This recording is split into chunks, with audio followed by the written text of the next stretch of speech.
अस्सलामुअलैकुम वरहमतुल्लाहि वबरकातुहू। नाज़रीन इकराम, यकीनन आप हजरात ने क़ुरबानी की होगी या हम में से किसी ने अगर क़ुरबानी ना की हो तो घर पर क़ुरबानी ज़रूर हुई होगी।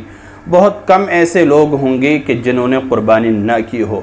बहरहाल क़ुरबानी कबूल होने की निशानियाँ क्या हैं, क़ुरबानी कबूल होने की अलामतें क्या हैं, यानी हम जो क़ुरबानी करते हैं, जानवरों को ज़िबह करते हैं और एक अहम और अज़ीम शान इबादत को अंजाम देते हैं।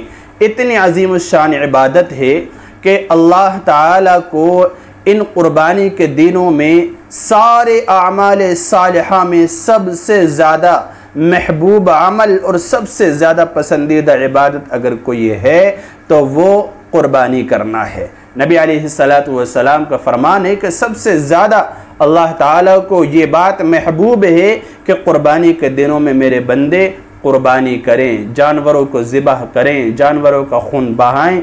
ये अल्लाह ताला को सबसे ज़्यादा पसंद है। जबकि इबादतें बहुत सारी हैं, आप जो है नमाज़ें भी पढ़ते हैं, सदक़ा भी कीजिए, खैरात भी कीजिए, गरीबों की मदद करना ये अलग चीज़ है, गोश्त तक़सीम करना ये सारी इबादत है, नवाफिल का एहतमाम यानी मुहताजों मुफलिसों की मदद करना ये सारी इबादत है, हर चीज़ पर सवाब मिलता है।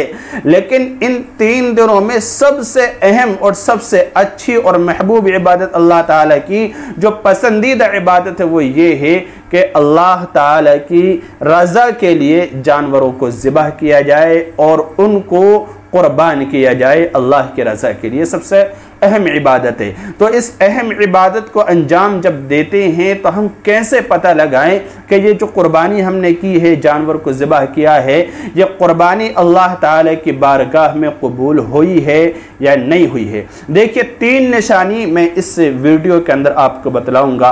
अगर ये 3 निशानियाँ पाई जा रही हैं, 3 अलामतें, तो फिर आप समझ जाना कि क़ुरबानी अल्लाह ताला के बारगाह में 100% इंशाअल्लाह अल्लाह की ज़ात पर यकीन रखते हुए आप 100% मुकम्मल यकीन के साथ ये बात कह सकते हैं कि मेरी क़ुरबानी अल्लाह की बारगाह में कबूल हो चुकी है।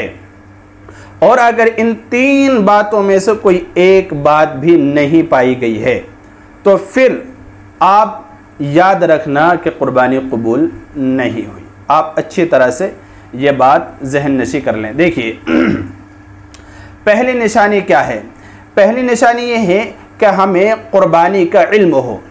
पहली जो बात है क़ुरबानी का इल्म हो। क़ुरबानी के जो मसाइल हैं, जिस तरह हम तिजारत करने के लिए और मामलात को संभालने के लिए डिग्रियां हासिल करते हैं और दुकान चलाने के लिए या कोई भी हमें जॉब करने के लिए या कोई भी काम करने के लिए पहले हमें उसको सीखना पड़ता है, उसके बारे में नॉलेज इकट्ठी करनी पड़ती है, उसके बारे में जो मालूमात हैं वो सीखनी पड़ती हैं, हासिल करनी पड़ती हैं। इसी तरह जो क़ुरबानी के छोटे छोटे मसाइल हैं जानवर के ताल्लुक़ से कि कौन से जानवर की क़ुरबानी होगी, कौन से जानवर की क़ुरबानी नहीं होगी। इसी तरह से ज़िबह करने के क्या क्या मसाइल हैं, यानी ज़िबह करने का तरीक़ा क्या है, कितनी रगें कटनी चाहिए और क्या तरीक़ा होना चाहिए, सारी चीज़ें। और इसी तरह छुरी चलाने का जो दुआ है, क्या पढ़ना चाहिए, सारी चीज़ें एक इल्म है, ये सीखना चाहिए, ये सीखना चाहिए। अगर इन तमाम चीज़ों में कोई कहीं पर कोई चूक हो गई तो फिर हमारी क़ुरबानी कबूल नहीं हुई है। मिसाल के तौर पर मैं जहन नशी कर लूँ, हम जानवर ऐसा ऐबदार ले आए कि जो क़ुरबानी होने के लिए माने है, क़ुरबानी होने के लिए माने है, यानी कि लंगड़ा है, बिल्कुल 3 इससे चला ही नहीं जाता, ऐसा जानवर है, या बिल्कुल अंधा है, उसे बिल्कुल दिखाई नहीं देता, एक आँख बिल्कुल ही गायब है, इस तरह का, या पूँछ बिल्कुल ही लापता है, इस तरह का ऐब है। इसी तरह से कोई ऐसा है जानवर के जिसको कोई ऐसा ज़ख़म लगा हुआ है, बिल्कुल इतना दुबला पतला है कि जो बिल्कुल ही जिसके अंदर हड्डी हड्डी नज़र आ रही है, तो इस तरह के जानवरों की क़ुरबानी नहीं होती। इसी तरह और आगे बढ़िए कि आप ज़िबह करने चले, आपने अगर दुआ ना पढ़ी यानी बिस्मिल्लाह अल्लाहु अकबर ये नहीं पढ़ा, जो छुरी चला रहे हैं, चाहे वो 1 हज़रात हो, 2 हो, 3 हो, 4 हो, 5 हो, सब का उस वक्त में बिस्मिल्लाहिर्रहमानिर्रहीम पढ़ना ज़रूरी है। अगर किसी एक ने भी ना पढ़ी तो क़ुरबानी फिर नहीं होगी, वो जानवर हराम हो जाएगा। समझ रहे नहीं? इसी तरह से हमें रगें कितनी काटनी है सारी, तो इस तरह का पूरा हमें इल्म होना चाहिए। ठीक है, पहली बात यह है। और दूसरी जो चीज़ है, जो दूसरी अलामत है, वह ये है कि हम जो जानवर ख़रीद कर ला रहे हैं वह हलाल कमाई का हो, हलाल कमाई का हो, हराम कमाई का ना हो। अगर हराम कमाई का होगा तो फिर वो अमल ही ठीक नहीं है। जब अमल ठीक नहीं है तो कबूल कहाँ से होगा? ठीक है ना। आप चोरी के पैसों से, डकैती के पैसों से, या इसी तरह से आप किसी के पैसे हड़प करके नाजायज़ जो हराम है, सूदी रकम है, टोटल सूदी रकम है, या कोई हराम तरीक़े से हासिल की गई रकम है, उस पैसों से हम जानवर ख़रीद कर आएँ, उसको ज़िबा करें, तो देखिए जब ये काम नाजायज़ है तो फिर ये कबूल कैसा हो जाएगा? समझ रहे हैं। तो दूसरी जो हमें बात पता चली वो ये कि हमारा जानवर जो है वो हलाल कमाई से होना चाहिए, हमारी हलाल कमाई से वो जानवर हासिल किया हुआ हो। ठीक है, यह दूसरी शर्त है। और जो तीसरी चीज़ है, जो मेन है, जिसका तज़किरा कुरान करीम के अंदर भी अल्लाह ताला ने बहुत साफ लफ्ज़ों में इरशाद फरमाया है कि लन यनालल्लाह लुहूमुहा वला दिमाउहा वलाकिन यनालुहु तक़वा मिनकुम, कि अल्लाह ताला की बारगाह में, अल्लाह ताला के यहाँ कुर्बानी का गोश्त नहीं पहुँचता है, कुर्बानी का खून नहीं पहुँचता है, बल्कि अल्लाह ताला वलाकिन यनालुहु तक़वा मिनकुम, अल्लाह ताला तुम्हारे तक़वे को देखता है, तुम्हारे दिलों की हालतों को देखता है, तुम्हारी नियतों को देखता है, तुम्हारे खुलूस को देखता है।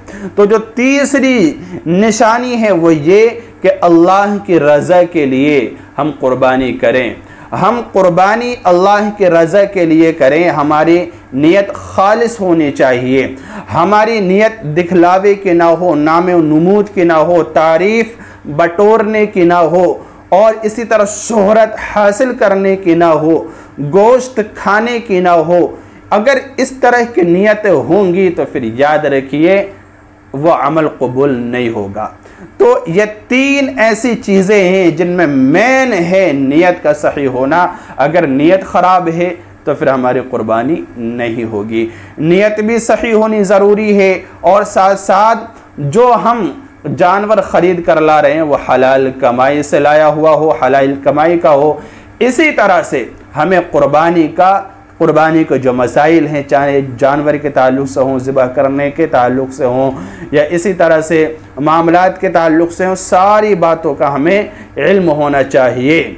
ठीक है, अगर ये तीन बातें पाई जाएंगी तो फिर इंशाअल्लाह हमारी कुर्बानी कबूल हो गई। यानी जानवर भी हमारा सही सलामत तंदुरुस्त था, इसी तरह से हलाल कमाई का था, और इसी तरह से हमने जो है कुर्बानी करने में नियत भी अपनी खालिस रखी है, अल्लाह के रज़ा के लिए नियत रखी है, तो फिर आप बिल्कुल मुतमईन रहें। इंशाअल्लाह अल्लाह के ज़ात पर यकीन रखते हुए आप मुतमईन रहिए, इंशाअल्लाह हमारी कुर्बानी ज़रूर अल्लाह के बारगाह में कबूल होगी, और इसके जो समरात हैं, जो फल हैं, जो नताइज हैं, इंशाअल्लाह दुनिया में भी हमें मिलेंगे और आखिरत में तो इंशाअल्लाह मिलना है ही।